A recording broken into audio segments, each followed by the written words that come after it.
All right, welcome in. We're here on a beautiful Friday morning in Bondi. Life's so much better when the sun is shining. 100%. And we're here to discuss Future Creator, this Future Creator podcast. We are going to be running through all of the latest trends, topics, just things of interest in the creator economy, creator world. And to kick off, we're going to start with the future of the creator economy. Very fitting. 100%. 100%. Who am I joined by? My name's Pavan Gill, and Matt Wagner. Brilliant. Why are we all here today? we are going to, I reckon for the first episode, I think it'd just be awesome to, just focus on our bets for, what's coming up in the creator economy. I want to start off by setting maybe a bit of context to even bets.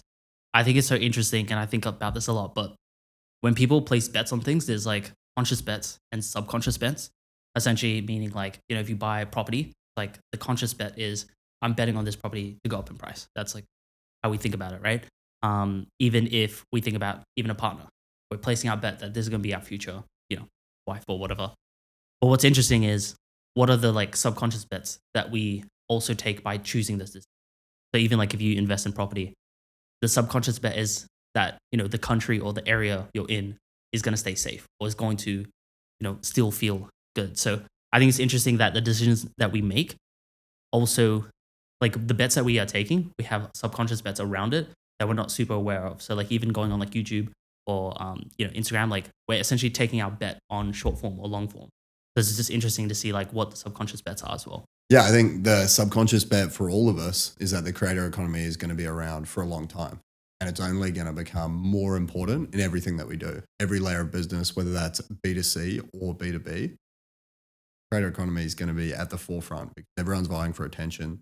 And as more and more companies join, as more and more creators join the space, but as more and more people join the platforms as well, the rampant demand for content, attention, is on increasing. I think that's the interesting thing is if you aren't creating content, you're essentially betting against it. That the creator economy is not going to grow. So yeah. Yeah, I think it's also the speed at which innovation is happening is crazy. I mean, now you obviously have AI exponentially increasing the rate at which these platforms can evolve and the way creators can contribute to them. So I think it'll be interesting to see. We're making bets that could be met in 6 months, and then we're gonna have a whole nother series of bets. So I think the speed at which the landscape is moving is pretty damn quick. Yeah, I think a bet on the speed, the acceleration of speed as well. It's something we've spoken about a lot. Is even seeing Calum, right, technical co-founder on Roll, work, and he's got AI bots that are going and trying to break the code so he can refine it faster. And I feel like what you get out of one dev now is the equivalent to 10 dev a year. And that's just ever going to increase. And he literally talks to the code. You hear him and he's talking to himself and he's like, oh, I want you to test this and I want you to open this file and do this and do that. And it's it's insane. It's like Jarvis. Yeah. Some Tony, his name? Tony Stark. Some Tony Stark style. Iron Man's just going for it. And I think that of the single dev and what they're able to do as a challenger brand as well. I think it's going to allow all of these challenging companies to come up, all these challenging to face up against really large corporates, really large tech companies as well, and create some huge breakthroughs. I would love to start with maybe one of my big bets and then we can go around as well. So for me, I think one of the big bets is actually live. And I don't mean, because right now the context for live streaming is, entertainers, a lot of that, but not business professionals or creators, they're not jumping on live streaming. But the reason why I think that's going to be keep pushing forward is essentially the more we move online, the more we want to spend online. And I think as we started with short form going to long form, a lot of people creating long form content now. But I think what's going to be interesting is even going on live stream where they actually spend, way more hours with you. Let's say even for one day, they're going to spend 5 hours with you, 4 hours with you. And to be able to spend that much time and see someone in real time where, they have to show up and it's is that person who they say they are without any cuts? And I think showing that level of authenticity is, just going to be huge. And I think, I guess just showing up as yourself without any cuts, I think is the true definition of where authenticity is. Because I know everyone throws out authenticity, but with cuts and stuff, it's there is a level of you're structuring things around. But yeah, I think live streaming, especially for info people, creators, just anything outside of entertainment, I think is going to be huge. Yeah, I think I view live streaming as like a micro tactic underneath a shift in probably macro behavior, because you have now with this, I guess, influx of artificial and polished content that's going to be going onto the platform. Like, I think the move to long form and less scripted, less polished, more raw, more real, I think is going to be like the trend. And I think live streaming and just long form content formats are continue to be more and more valuable. People are going to really draw to that sort of content. And I think if you can do it and you're comfortable with that sort of format, you're going to stand out in a sea of other artificial or just more polished creators. Yeah, I think movement to long form is going to be really important. I also think from a consumption perspective, the way we consume long form to the live stream point is going to be like pick and choose your moment. So someone may stream for 24 hours, but you may drop in for an hour after work. You may drop in an hour on the bus ride home, an hour before work. I think the way we consume is almost this self-serving, and it's like we want this always on platform and we just jump in whenever. It's almost very Truman Show, Black Mirror-esque of just like we want to watch other people's lives, but we want to pick and choose when it's on. A bit like when you turn on the TV, you can turn it on any time of day and there's something on there to watch. And I think we consume the same way. No longer do we want polished, finished videos that we go click through unless we're searching for something very specific. Unless we're going in there and we're shopping for information and answers. When we want entertainment, I think we want to press and we want to be completely immersed in that world. And I think with the rise of AI glasses, with the rise of everything that's going to create virtual reality and create that world, I think we're going to have a world where you can be fully immersed into someone's world. And quite literally, you could be sitting opposite them at the table, watching them go out and live their life. Yeah, yeah. It's interesting. I don't know what you guys think. Obviously, like the vlog side and live streaming, like life in general, I think that's going to be a big part.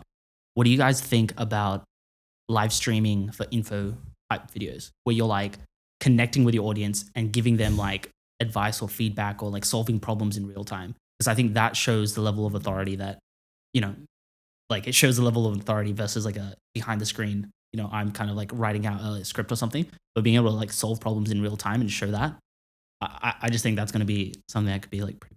Well, look at the webinar, right? Look at the webinar funnel. Like that's really coming to the forefront now because a webinar is a live stream. We went from like the VSL, which was this polished, highly curated video that would step someone through like their biggest pain points, problems, their goals, desires, now to this live webinar. Granted, they're still polished, they're still running through a deck, but I think the open Q&A and open to the field is the biggest point. And for anyone who's running coaching businesses, you need to understand that people buy people and people buy into your value, but they also buy into your authenticity. And they want to be coached by someone that has character, connects with them on that level. And I think for a lot of people, it's not a rational decision at all, even in a B2B context, which everyone's like, oh, it's so rational decision making. No, a human's making the decisions and it's emotional. They're weighting that decision on, do they connect with you on values? Do they connect on your emotion? I think a webinar allows you to open that up, have something that's live, have something that's interactive, and people love that. I definitely think from a sales engine, I think from a fulfillment engine, it opens like a really interesting door of, do people want to be taught on these sort of masterclass sessions? And even we've spoken about those challenges, bringing people in. How do you create that level of connection? For me, my bet's like going the other way, right? It's like, how do we take it back offline? As we move more and more online, I just don't think we can replace the feeling of human connection in person. It's just never going to be the same. But obviously that doesn't scale as much as the online. So I think you have to have this beautiful connection between the two where it moves online and then it moves offline and then we bring it back online. Yeah, I think webinars for me are like that first step in that direction. I think something off live streaming that I think is really interesting outside of like specifically the coaching space, but essentially the live webinar format that's worked so well for info product, for coaching products is now being seen in e-commerce with live shopping. And I think live shopping is just insane. Yeah. And I don't know if you guys have looked into like it's a $650 billion industry in China, right? Yeah. It's insane. And there's these creators or live shopping curators or presenters that facilitate $100 million worth of trading in one sitting, in one live stream. They're selling $100 million worth of product. And it's that whole interaction of people want to be involved in the sale. They want to see that person that's the face of the brand. I think there's a huge opportunity, particularly for Shopify, Like I see an angle in a world where there'll be a great Shopify plugin. I don't know if you guys have seen Whatnot, which is the reselling live shopping platform where you can essentially go on, you can hold up products, do this. It's more in a reselling context, but I could resell, probably wouldn't resell my coffee, but I could resell this Whoop hypothetically. I could resell this shirt and I would go and wear it, you know, do the dance or whatever, and people are bidding on it live. But I think from not so much a resale lens, but for e-commerce, having that plugged in, and I was almost imagining at the luxury level. Let's take your like Dior or Prada or like one of these high-end brands. Imagine you go onto the website and there's a very well curated, almost like when you go on those casino websites and they've got the person dealing the cards. You have a very well curated, well presentable person. They say welcome, and they've got your data because everything's tracked by pixels. So they go, Ned, great to have you back. I know that last time you got the Prada leather bag. I was wondering if you wanted anything to go with that. You know, we've just got some lovely handmade Italian shoes that we've brought in. Would you like that? It'd be a great pairing and combo for you. And they're almost live selling at like an individual level. And you could have someone on that's constantly doing this, or you could go like more macro and go into a group sell.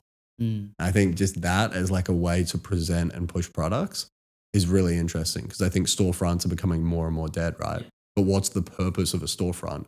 It's a showroom. It's to go in and like feel the product. And the question is, could you get the same level of feeling online? And I think with the glasses and the virtual reality piece, we're getting closer and closer. You can already selfie and get Ray-Bans put on your face to see what they look like. But yeah, I think e-commerce lens and the idea of live streaming is very interesting. Do you think that would translate to digital products, like people selling like versus a physical product as well? Because you know how there's so many like link trees where, you know, they're selling like small digital products. Like, do you think someone could go on live stream, connect with the audience, talk to them and sell digital products? Or do you reckon it's not going to convert as much? I think the difference between digital and physical product is the physical product invokes some level of feeling. You put on clothes and you physically have it touch your skin, which is an experience. And that's why you need to bridge it from the online space into that in person or some sort of virtual reality. I think the difference with a digital product is you don't get that feeling, right? You can have a demo of an app, you could have a demo of a course, but it's not the same level of actually putting it on and feeling it on your skin. So I don't think there's a level of like, how do we create the immersive experience that it is to be a part of this, unless you went community lens. Like almost imagine if you are selling, okay, hypothetically, you're selling social media and somehow you create a demo where someone logs in, it looks exactly like Instagram, and you give them the feeling of post going viral. Because like, when a post first goes viral, there is like an evoked emotion and experience of like, oh my God, it's like really blowing up and like I can see all the likes and da-da-da. And I was like, I wonder if you could demo that so you get that feeling. It's almost like what it feels to chew 5 gum. Yeah, that one. That ad, oh my God. Yeah. I mean, I think the shift to online shopping, like these social platforms are going to become shopping platforms like at some point. Like, you know, Meta and TikTok are massively investing in the tech integration at the moment. They're probably having conversations with Amazon and all these big box retailers who, like, think about it. Amazon, they take 40 cents of every dollar of online shopping in the States. So like imagine that world now integrated in Instagram. It's pretty much already there, right? TikTok shop, Instagram shop. They Instagram added shop it. is not like, I don't think it's there. Like I imagine a world where you have such a seamless user experience, the way that obviously like Amazon has your credit card, you go in there and one click, it's at your house tomorrow. But they almost had that. Instagram had it for a while. I don't know if they've taken it away, but you could one click and on a post, you could see what items they were wearing and you could click through and order them. You could, but I don't think it was as seamless of an experience, and the level of options you have was limited. It was really up to like a brand and like the way they could recognize if a product actually like laddered up in that piece of content. I think you'll have a world where either every piece of content will be able to link out to some sort of product you can buy with a one click, or almost Instagram is going to like integrate a shop in the same way that you have Amazon is like you could actually search through the platform and look for products. On that topic, what do you think the role of influencers is going to play? My prediction, aligned with Gary Vee, is ultimately AI influencers and this creation of almost artificial intelligence around how we present things and create visual representations of what the brand should look like and feel like are going to replace current influencers. Because right now, influencers are expensive. Yeah. Ultimately, it's expensive. But I also like, in that I think AI will be a lot of the models.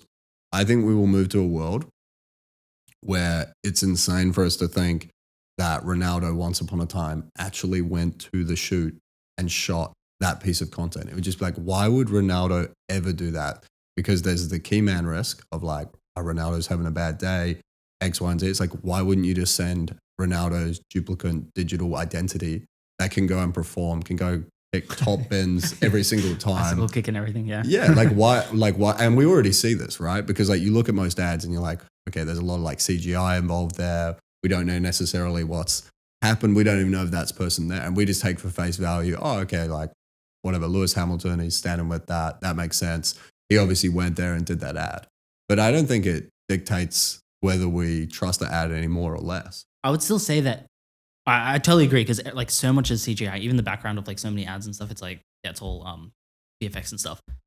I would still place my bet on people, as in unless we grow emotional attachment to AI influencers, which will be interesting, like how they create emotional connection. I still think we're gonna bet on people, but 100% we're gonna turn people into the virtual version. But it's still people. Yeah. But if it's like a AI influencer that's like that, where like let's say I'm crafting up an AI influencer, I don't know if that's gonna circumvent Ronaldo. Like I don't know if I'm gonna buy off that person versus Ronaldo. Maybe as of now. What about Disney?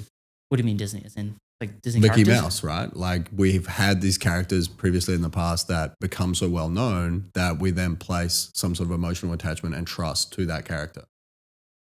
And it has like a value behind it. Granted, is like Mickey Mouse going to be able to sell a soccer ball better than Ronaldo? There's like contextual fits, right? And there's also like, is Mickey Mouse going to be able to sell me a car? Ronaldo probably is. But we already placed these like fictional values that, oh, because someone's a star at sport, they should be trusted. That's like illogical. Like that doesn't make them a better person. To make them a better spokesman for a bank, an insurance company, a credit card. We just take that as an assumption because we go, oh, we like this person.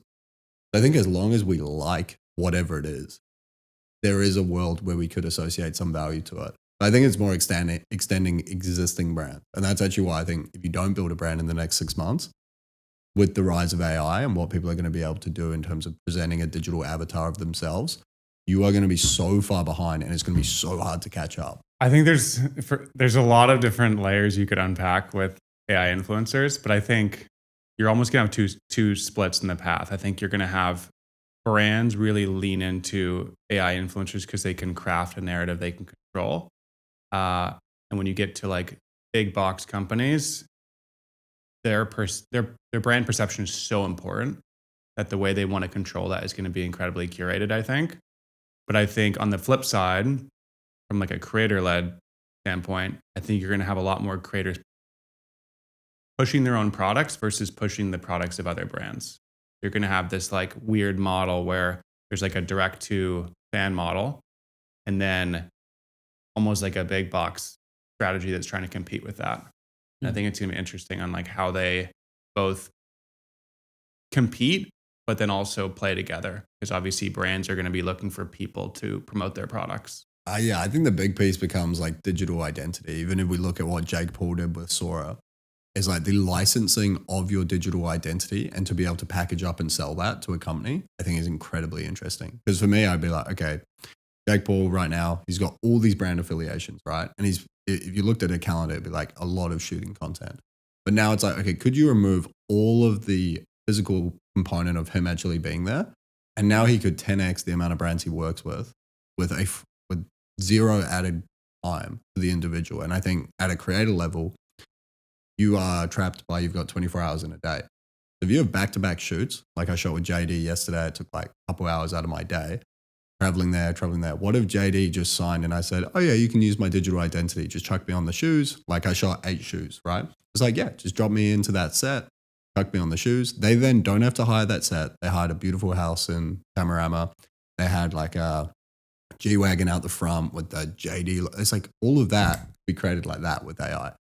They've just saved probably $100,000, $150,000 on the set cost, plus all of the influencers, because if I can just sell that and say, oh yeah, sign a waiver, you can use my digital identity, here's the chip, and that's coded, and you can just use the Alfie brand, and you can use it for that, and it's licensed that, and we use smart contracts, so it's tied into that use only, and I can track on chain when you've used it, what ads have you run to it, and we can also track attribution. I reckon that's where we're going in the next 3 to 6 months. 100%. All of that, like in terms of tracking everything, 100%. I'm curious though with your thoughts, because I fully agree everything you just said in terms of like replicating yourself, because it's like it just saves so much cost on the brand as well. But what happens when I can spin up AI influencers? Like that's not me, it's just a character, and everyone can do that. It's like, how do we get attached to so many AI influencers? I think that's the interesting thing is if I'm able to, like, let's say just individually me, I spin up like 10 accounts of different AI influencers. How do I keep creating enough content or build a world around these people that people would essentially buy off that? Like that's the thing I'm interested in. Because I think what you're saying, 100% is going to happen. I think everyone's going to have a digital version of themselves where they don't have to use their time anymore. And yeah, essentially like connect with brands and do all that. But yeah, in terms of like spinning up characters like Mickey Mouse, like all characters, how do you guys see that playing out? I think it's gonna be interesting because you've got, again, it goes back to like traditionally, if you looked at like a big brand, right? They usually operate out of like one vehicle for marketing when it comes to social, like one account. So their messaging is very broad because they're trying to speak to everyone. But imagine a company could create now like 10 sub accounts with 10 different avatars that speak directly to that customer that then ladder up to their master brand. Like then you kind of broaden your reach, you target customers specifically where they're at, but ladder everything back to their their broader vision. I think that's gonna be really interesting where you have like, if I think about my old job at Amex, right? Like there's a lot of different products they sell, a lot of different customers they're looking to attract, but everything on Amex's main feed was curated at like a broader level because they're trying to speak to everyone. Imagine they created 10 sub accounts, 10 different avatars specific to the 10 different card products and the people that are looking to go on those products, but then everything like is linked back to Amex. Yeah, I think it allows you to be way more rogue as well. A lot of these brands have incredibly curated Instagram accounts, and Amex, a great example. They're such a traditional Fortune 500 company. They're not going to go and let some like 20-year-old intern go crazy, right? Whereas if you start to create these sub accounts and now you've got like the small business owner, Shelly, who runs her like cafe, and you try to curate this brand around Shelly and she's using Amex and what that unlocks because of premium customers who come through the door and they're always surprised that she takes Amex, and that means they've greater customer loyalty, and that speaks to the actual selling proposition of the brand. It's like you can angle in from so many different variants. I think down to your point of like, where does it leave us in terms of if you can suddenly spin up all of these? I'm like, we're already there. You can already spin up so many different brands today. I think it comes down to creative execution and a bit like Disney. How good is that character? How well are you creating the creative vision? How clear are you on the avatar? And that's your job as a creative. I think the creative component is still there. And I don't think that can be replaced, no matter how much like big data analysis and pushing stuff through GPTs and AI of creating all of this data. At some level, there is a human randomness to the success of these avatars. I think Walt Disney would speak to that with the characters he created. A lot of it is just out of the mind. And there's a level of randomness and quirkiness that we like. I don't know if big data gets us. Yeah, no, that's super interesting. I think definitely I agree with I think testing. I think sub accounts and having multiple tests and distribution. I think that's what every brand, every creator, even an individual creator is going to have multiple sub accounts where they're targeting very specific niches and products that they're trying to sell as well. So I think distribution is massive. I'm curious with you guys. This is what my second bet. I think the focus on world building, which ties into what you're saying, which is like the creative element of, Mickey Mouse, like what's that world look like? What are the characters in there? How do we build that emotional attachment? I think that is going to be the game that everyone's going to play because like what you said, distribution, like I could spin up 10 accounts, you could spin up 10 accounts, but it is the creative execution in brand building or world building.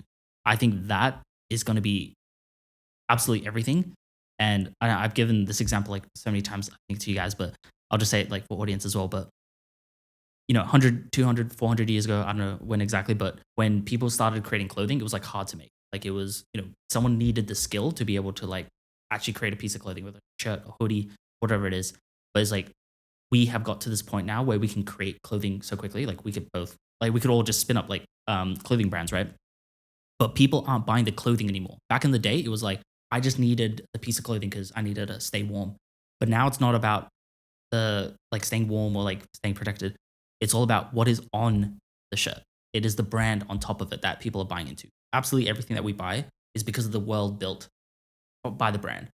I think that is where everyone needs to really think about, especially to the point of everyone can spin up an account. Anyone can have like AI influencer or Mickey Mouse, but it's like, how do you build that brand? What's the creative execution? I'm curious how you guys think about world building and creating, essentially creating a world where people can like dive into versus just creating content where, like what you said, is like we can create content so quickly. I almost view it as like, as distribution continues to get larger and more accessible, the style of content that you have to create needs to be built around connection and relatability. Like you have to humanize your brand. And I think in a world where everyone is moving online, if you can find a way to create connection, whether it is in an online format or in person, I think that's where you're going to stand out. Like I do think it's hard to create in-person events at scale because again, it's like you're not in that particular location or market. You can't be involved. But I do think there's going to be this weird balance where like you've got these massive online communities where people are part of, but then you also have this like influx of in-person connection that people are really craving because they're spending so much time on devices. And it's going to be like, who can compete in those areas and create and foster communities that people want to be a part of, they're excited to be a part of, and yeah, they feel connected to other people. We're over optimized, under humanized. I think everything we've learned from a creative perspective has been like, just come back to who you are. And the more you can lean into yourself, and I think so many people are lost, and like that's why content's really hard, because you have to understand who you are, what you stand for, what you stand against. And then you have to be willing to stand up and speak on those and die on that hill. And I think the best creators are highly convicted. Yeah, we right? always talk about this. Like conviction for me trumps everything else on the platform. You could be convicted that the Oreo Coke is better than normal Coke. As long as you're convicted and you're willing to bring that energy and speak on that topic, there's going to be a camp that are completely with you, and there's going to be a camp that want to chase you with pitchforks and come against you. But that will make you a successful creator. You need very decisive in-groups and out-groups. I think if you stand for something, and the problem is so many people stand for nothing. We've lost the ability to have an opinion because we're just in this world and sea of information. And often, for most of us who haven't been on the platform and come in and are now switching from consumption to supply, you've just been consuming all of your thoughts. Your worldviews are purely in consumption. Yeah. Right? We're told worldviews from our parents, from school, from university, from social media. And we just adopt those, whatever those are, and we just take them at face value, and no one really questions them. And I think the people who are questioning the status quo and willing to like either go against that or stand for it or stand for something, just in general, are going to be super successful. And I still think now as like information becomes commoditized, everyone's using GPT, everyone's super smart and a super intelligent human. It's a bit like when Google came out, right? Like prior to that, you actually had to genuinely know or have researched or have at least done some level of due diligence before you gave your 2 cents on a topic. Now, if we come to this and go, oh, what's the future of the economy? We can go and do it. And we probably all have very similar opinions because of it. So I think to be able to separate yourself from that and actually think critically is going to be the difference, because we're going to lose our ability to critically think about anything. Like we sit down and our first response is, how do we plug this into GPT and get a base? We're like, oh, I can't, fucking work with a blank paper anymore. Like I need GPT to tell me my thoughts. I'm so bad at this. I'm not going to lie. Yeah, but like we all are, right? Because it's an amazing tool, but it's an amazing tool to a point. Yeah. And I was chatting to Blake about this a lot. Shout out Mr. 4 to 8. He's a huge proponent of like, fuck ChatGPT. Yeah. Like, and there's actually starting to come out studies now of like the shrinking of your brain from using it. Because why would you think critically if you can just plug it into GPT? I think for everyone, like the brands are going to become so similar and everyone's going to be talking about the same stuff. So people who go against that, go against the grain, actually think for themselves and form some sort of worldview. It doesn't have to be completely against the status quo, but at least have formed some sort of view that isn't just in agreement with everything else that's out there, are going to be the most successful. And you see it time and time again. So I think having your own formed worldview and then living that through lived experience, and that drives your conviction through repeated action, is what is going to make the most successful on the create. Is what is going to make the most successful creators on the platform. Yeah, it comes back to authenticity, like true authenticity, which is like, what do you actually believe? What do you actually stand for? Not regurgitated information from what you've seen online, just nonstop, or even just like school teachers, parents. Actually, standing up for like truly what you. Which is rare, by the way. Yeah, And it's not easy either. And it's not developed on, like, a couple months in or 30 days, or if I just knew like this format, or if I just posted this way or knew this hook. Like these are things that are developed over time. Mm. And they're very hard to give to people. They actually have to want. They have to want it, and they have to learn it over time. It's interesting. Like, I don't know, something that just came up in my mind just then was, because I know you're big on like community and in person. I think that is the key to becoming more successful, is having more experiences in the real world where you actually self-develop and learn like what is good, what is bad, what's my, like, what feels right to me, what, doesn't feel right. But actually living offline and experiencing that is the best way to find true authenticity. Because you're going to understand, like, when you're in a group setting and something happens and you're like, oh, I don't really feel good about that. Or like, this is what I believe. Like those triggers happen in your mind. And 100%, I think the more experiences we have offline actually pushes us to like self-develop, become more authentic, or at least if we reflect, like we should become more authentic. But then when we come online, I think we have that ability to stand on our belief. Algorithm hacks are like supplements in the fitness industry. They're like fads that come through, and you may be able to get a few little wins. But it's like, if you're bread and butter, you're not doing strength training, nutrition, and you're not consistently showing up every day, which is basically the real world life experience. Like nothing else really matters. Like, yeah, I can teach you hook architecture. Yes, you can jump on this trend. Yes, you can do this like X, Y, and Z, but it's not going to make you a successful creator if you don't have those lived experience to some degree. And it's not about being like an absolute authority. We speak about this a lot, right? You've got documentation as an option, but the whole point of being a documenter is you're putting yourself in a situation where you're furthering your life experience today, and you're documenting that in real time. The authority is bridged on the idea that you already have a breadth of lived experience and you're reflecting on that. So it's like authority leans on the past, documentation leans on real time and on the future of what they are building. That's why, I don't know. Sorry, I'm like tying back to this like live streaming thing again. But like, I think that's why if you live stream and document a journey, that would be insane. Like imagine like someone learning, let's say boxing.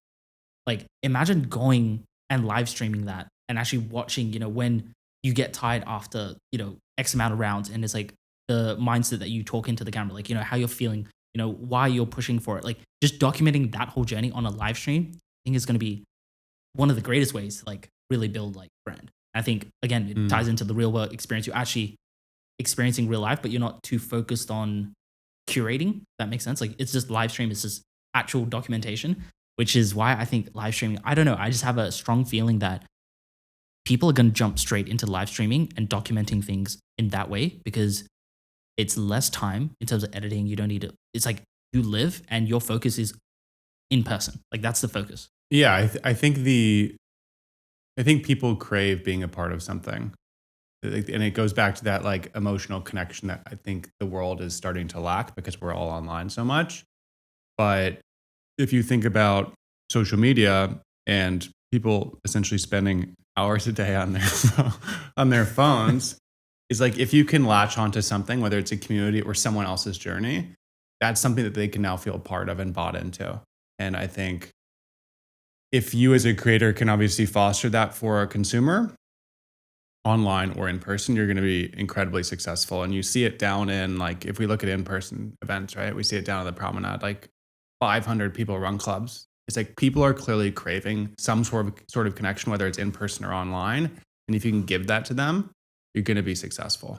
In terms of in person, what do you guys think about that? Because it's definitely important, but do you think people, even like smaller creators, should be thinking about in person and just growing connection like deeper that way, even if it's like less people? Yeah. Is that like the 100%? I think, yeah, he was just chipping at the bit there to go. I think there's no reason to say that you have to have a certain amassed following to start building connection. You can build a connection from zero. And you see these micro creators create incredibly powerful communities with only a handful of people. right? Because if you connect on values with someone, it doesn't matter if you're a group of 5 or a group of 500. It's like you connect on values. And I think in a way you have an advantage by being small, because almost the perception of you is more relatable and more human, because you're more connected to that person who's actually watching you versus showing up to a run club with someone with 1 million followers. Like, you have no connection to that person. So I think it actually serves to your advantage if you are small and you start small, because you, I think, can build a really strong foundation with a core group of people that are very close to you in terms of like what stage of your journey or life you're at. Yeah, we've also massively skewed the numbers. You see 500 people stampeding down the promenade and you're like, that is a lot of fucking people. But then you go, oh, I got 500 followers or 500 views, and you're like, oh, fucking suck. Yeah. It's like, fucking change the context. Like, if you had 500 people in front of you, you would be shitting yourself to speak in front of those people. Yeah. If you had 1,000, if you had 10,000, if you had 100,000 and you're packing out a stadium, or like some of the, I don't even know if stadiums in Australia go to 100,000. Like, the point being, we've skewed the numbers so heavily, and we don't hit 100,000, 1 million views. We're so disappointed. It's like, you have the opportunity to speak to more people than Caesar ever did in his entire lifetime by just posting a piece of content. Your 30-day reach, if you started an account today, is greater than the amount of people he would have addressed at one of his speeches. Like, crazy. Conceptually, wrap your head around that. But there is such a platform for anyone who is willing to put their hand up and wants to speak. I think the thing is around, it's like, what do you want to speak on? Because the platform's there and the people are willing to be listened. The people are willing to listen. You just need to work out what you speak on.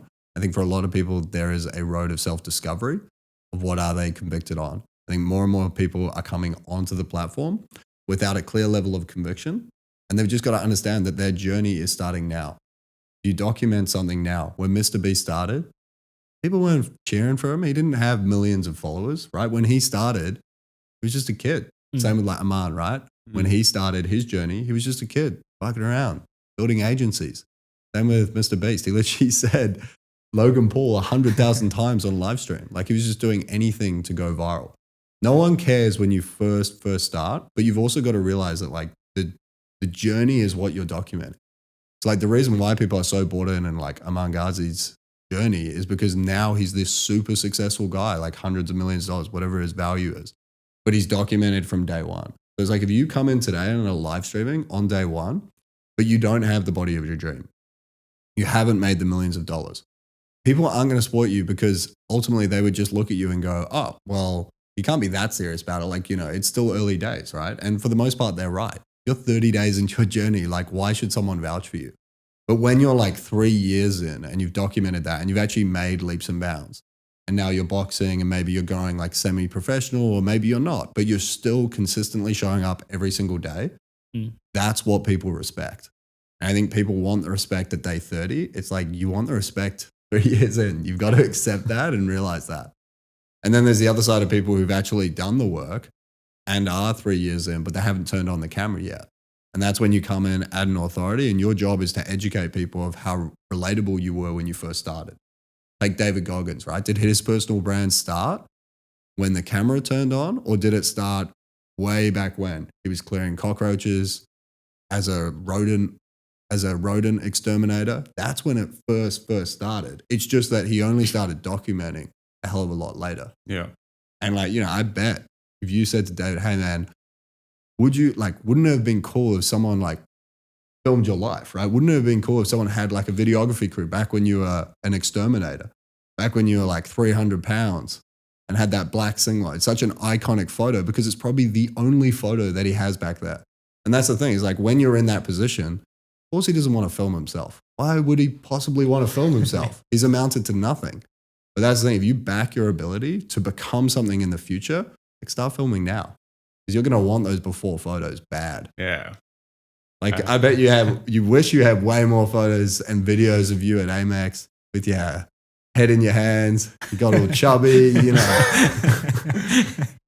Yeah, it wasn't the first thing I was thinking of when I was down in the dumps. But yeah, I totally agree. The more that you can document in the beginning, not only will that become incredibly valuable later on when you do get the outcome that you're chasing, but you're also incredibly relatable for that audience in the get-go because they're living vicariously through you because you're so close to them.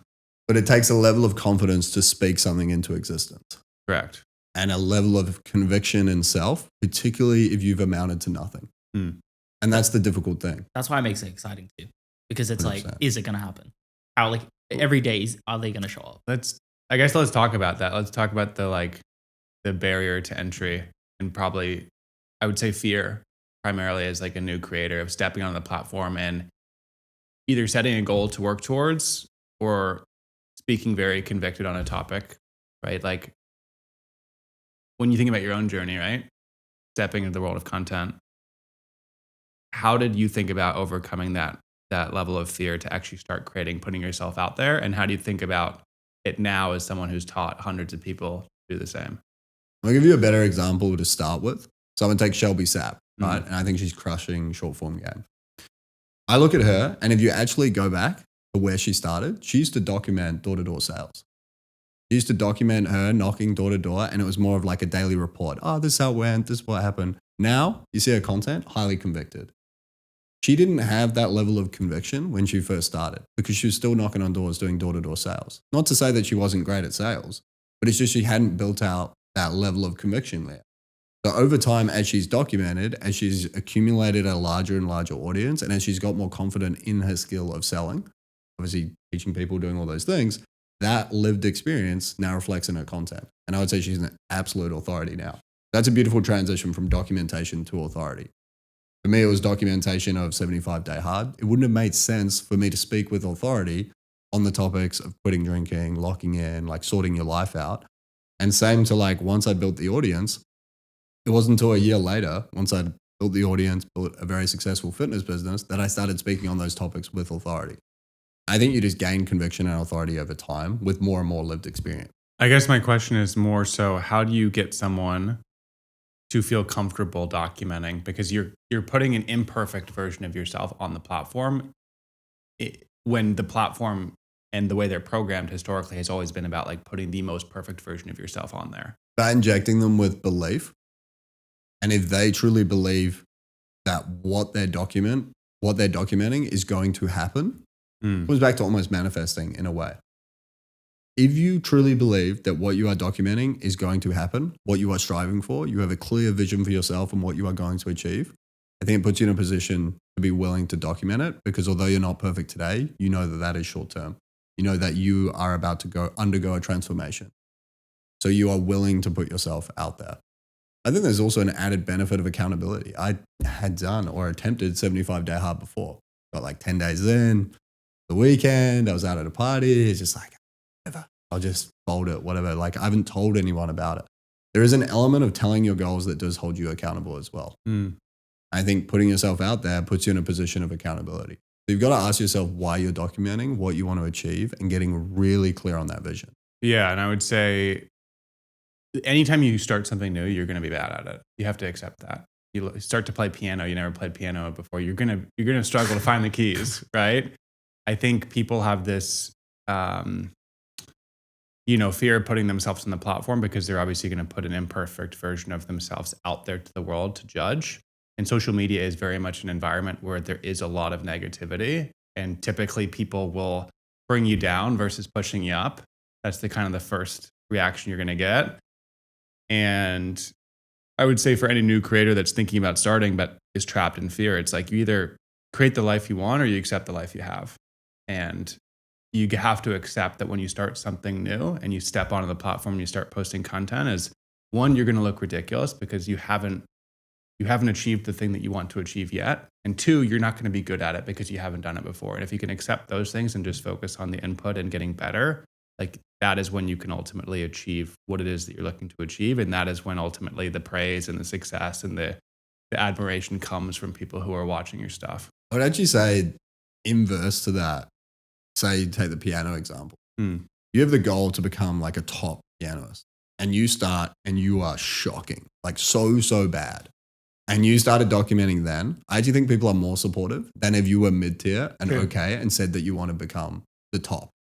Because people are okay, because if I hear that and go like, wow, this person sucks, I'm like, hey, good on you, man. Like, we're okay because it doesn't reflect on us. Whereas if someone's better than me at piano and I'm looking at them and they're like, oh, I want to be the top, I'm like, you're never going to be the top, because like, yeah, like we straight away go negative, like the whole thing of dragging someone down, right? So I actually think when you start, and if you start from a position of complete beginner, complete novice, where everyone in that area of focus or category has higher levels of competence than you, those are the people that are ahead of you. So they're actually looking down and going, hey, come on, buddy. Like, I'll help you up. Oh, you missed this key here. Oh, you should try this. And we're so willing to give positive encouragement to people who are behind us, or at least we perceive as behind us. Yeah. Whereas when they're at the same level or above, it's harder to give compliments. It's harder to give positive advice. And particularly when they have a greater ambition than us. And maybe that's a dream that we've wanted to do, but we're not willing to say, or we're not willing to act on. And that makes us feel a little bit, insecure, a little bit, lack a bit of confidence. And it's a lot harder for us to give out those positive bits of feedback. I think just remember that. If you're right at the bottom, there's so many people ahead of you. And those are the people that are going to be the most positive. It's a lot harder when you start climbing up that ladder, because more and more people are at the same level or behind you. And those are the people that are going to come clawing. It's grabs in a bucket. Going back to the concept of like documenting and like lowering the barrier. I think I haven't documented, but so I've like lived my experience and then now creating more content more as an authority. But what I think is like really, really important to focus on, instead of, because when people think about documenting, it's like showing your flaws and everything to the front. Yeah. But I think the perspective shift that, again, we're kind of like, edging on that, is it comes down to authenticity and like self-development. And I think the more we focus on the actual experience in itself, the documentation becomes easier, because you're just focusing on like, I am trying to get better at whatever thing. And the more we focus on the real life experience versus, you're barely in the experience because you're like, how do I portray this in a way, document this? It's like, you're not actually self-developing. But if we shift on like, if you self-develop in whatever area of focus, you eventually become undeniable at some point, right? If you actually focus on that, like, I truly believe that if you're like, I think it's like a fact, maybe, I don't know, but like, if you are amazing at anything and you jump on social media, you're usually going to like do somewhat. You might not be the greatest creator yet, but like, if you're like the master at like, backflipping or something, you could just jump on the platform and you're going to do well straight from the jump. But it's not because they know hooks and they know how to film. It's like, they just mastered something. I think that is so much of the key. Again, it's like tying back to like real life experiences. The more you dive into real life experiences, understand yourself, understand, what you believe in, your conviction. I think that should be the key for like the focus, I guess. And then it's like jumping on the platform is like so much easier. But I think the more we think about showing things and showing our flaws, or like focus on the perception, I think it's always like a lot harder. Yeah. I mean, if you're an authority, your talent and your level of conviction is going to drive your success. You're not an authority yet, and you're a documenter. Your relatability and the connection you can build with your audience is what's going to drive your success. And I think that's where people, one, need to pick a path in the beginning and set the right foundation for their content, but then own it and like really lean into it, because you can be successful with either format. But I think a lot of people get lost in the weeds of not really knowing where they sit and not really knowing how to build a strategy around that. And they just kind of fall into this abyss of like millions of creators that have no idea what they're doing. Can I ask you guys, I'm so curious, when you guys were documenting and, like putting out like the very first post and stuff. So remember like yesterday. Yeah, just like, how were you guys feeling? Because obviously like that's the barrier that you guys are really talking about. Because for me, I didn't do any of that. So it's like, how did you think about like, I'm going to show up flawed, not knowing what I'm doing? Like, like that sort of concept. I would do so many things differently if I started over. Because I was going from corner office job at Amex, like achieved everything in life, right? On paper, people would look at my job title and say, wow, like that guy's made it. Deep down was obviously not very happy. So when I put myself online, I definitely had a lot of shame around leaving my corporate job. And I never shared that. Like I never shared, people started seeing me posting, I moved to Mexico, but they didn't really know what was going behind the scenes. And looking back is like, imagine I had documented that of like, I'm leaving Amex. I'm now building this business and I started from day zero, man, I would be probably light years ahead of where I am now and like the level of connection I have with my audience. But it was a lot of shame that I carried. And now looking back, I'm like, ugh, wish I documented more. I wish I leaned more into the journey. Because the second that I did talk about my story, people latched onto it. And that's probably one of the most central parts of my brand today is my story. And that is why people come to me. But damn, do I wish that I brought that to the forefront earlier in my process. Yeah, and as you say, it's a gap in your brand, and I've spoken to you about this, of like speak on your experience of becoming a professional or near professional football player. Speak on the experience of heartbreak, moving back, throwing yourself into work, getting to the corner office, like the story is amazing. And I think that's the thing is like sometimes it takes someone else to tell you that. But I think that's one thing that your brand, you jumped in because you had the physique and you just went authority in your core competence of fitness. But it didn't connect. And when I saw the brand first, I was like, it resonates because I can see a fit dude running around, but it doesn't separate you from every other fit dude running. I think that was one of the biggest gaps that I looked at your brand. I was like, I had no idea about all these things until we actually sat down on a podcast and we spoke about it. I had no idea that you moved to Mexico. I had no idea that you didn't tell your parents you left Amex until later on. I had no idea that you had to go to Christmas and pretend like everything was fine when it wasn't because you weren't making money. Everyone thought, oh, 50K followers, you're killing it, and you weren't. And it's like, for me, like that gives me connection with you as a person. And having spent a lot of time with you now, particularly living together, I see the grit and determination. And I know that that was formed through not necessarily a life of hardship, but a life of falling short in some areas. And that's why I really back you as a person now, because I'm like, you've got that chip on the shoulder mentality in a positive way of like, you know what, like I'm fucking here and I'm here to work and I want to be really successful and I actually really want this to work. And from like a working environment perspective, it's like, I know when the going gets tough, Nate gets going. Like I have no doubt that if there is any level of adversity or difficulty that comes up in terms of having to grit your teeth and digging, I'm like, Ned's going to be there. Like he ain't folding like a wet piece of paper. But that's only because I've like unpacked that story with you. And I think for your audience to get that same insight is going to be incredibly important.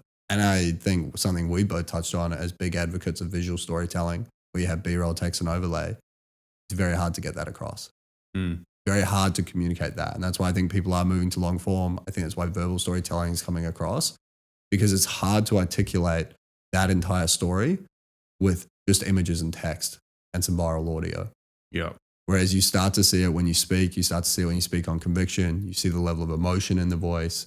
You can really connect with your audience on another level. And I think that's what has to be done if you want to build that like deep connection. Yeah. I even find this as like a consumer on the platform is when I think about the creators that I'm drawn to, they're all verbal storytellers. Like they might get me to their page through visual, but the connection is built through the verbal. If I think about like a Blake, or if you watch like Shelby's, like you get to know them as a person because of the voice and the values they put out on their page.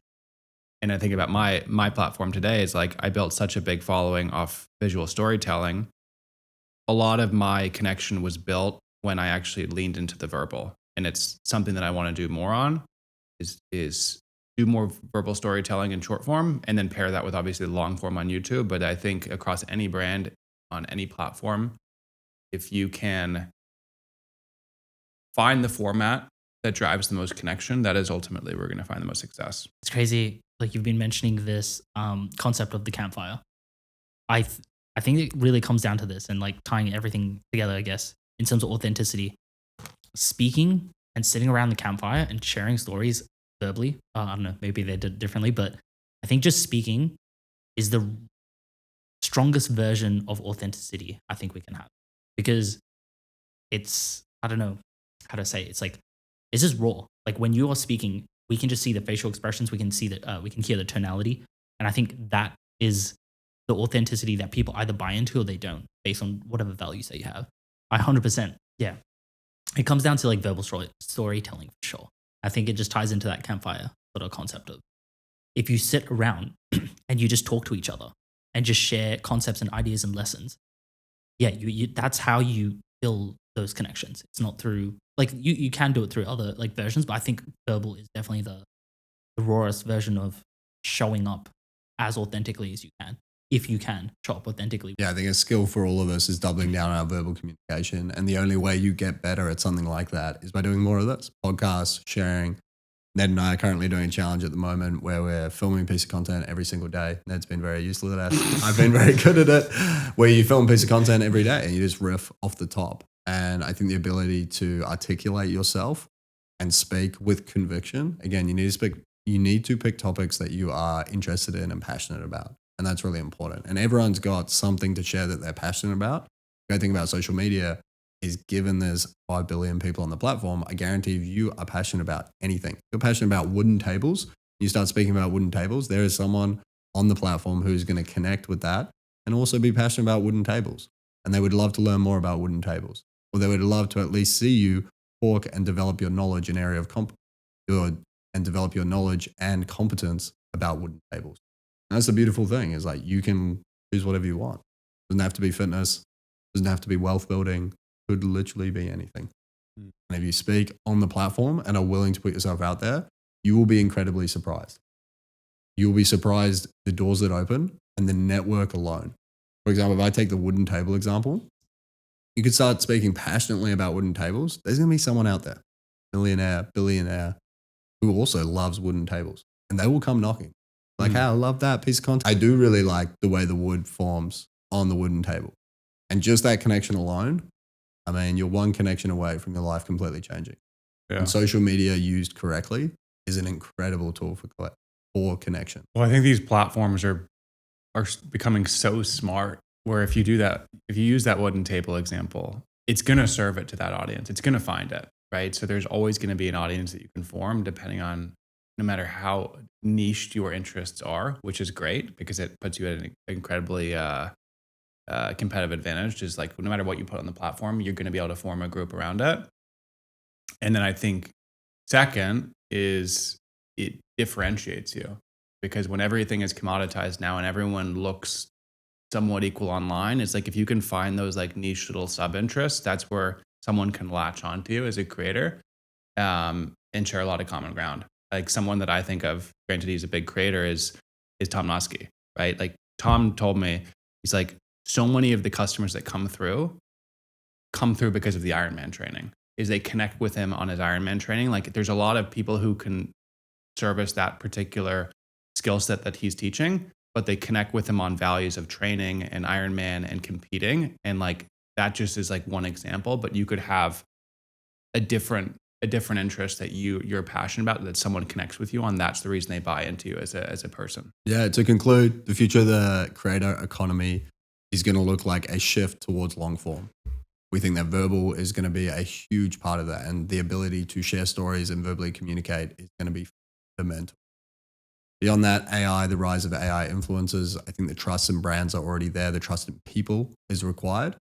And the rise of AI is going to allow people to be even more personified online. It's going to remove the human element and the human input of actually being there to shoot things.